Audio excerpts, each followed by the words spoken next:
नाज़रीन अस्सलाम वालेकुम वर्सी व शाहिद न्यूज़ रिपोर्ट सुधा नामद सेक्टर मलाजी रोड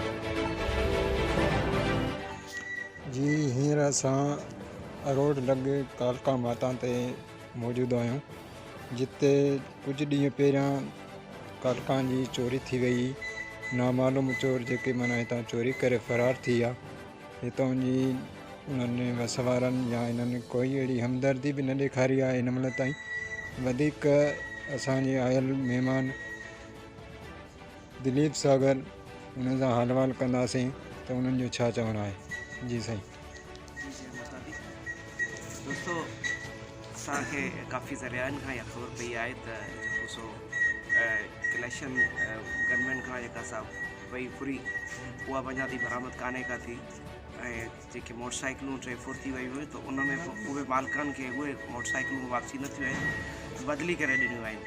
त गवर्नमेंट खां इहो मुतालबो कंदासीं त हिकु त बेहरमती जिन कई आहे उन्हनि खे सख़्त खां सख़्तु सज़ा ॾिनी वञे, ऐं हिन खां अलावा जेको सो असां अक़लियतुनि सां ई हर शइ माना ज़ुल्म थिए थो, इहो छाजे करे हुननि खे बि असांजा खया वञनि, दंग बि असांजा खया वञनि, इज़तूं बि असांजूं लुटियूं वञनि, चोरियूं बि असांजी दरसगाहनि था, मुक़दस इबादत गाहनि था।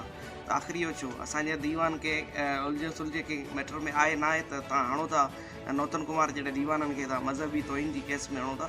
आख़िरी इहो असां सां वेदन थियो आहे, असां ॾोहो कहिड़ो कया, आख़िर पुछूं कंहिंखां पुछूं, असांजो ॾोहो कहिड़ो आहे।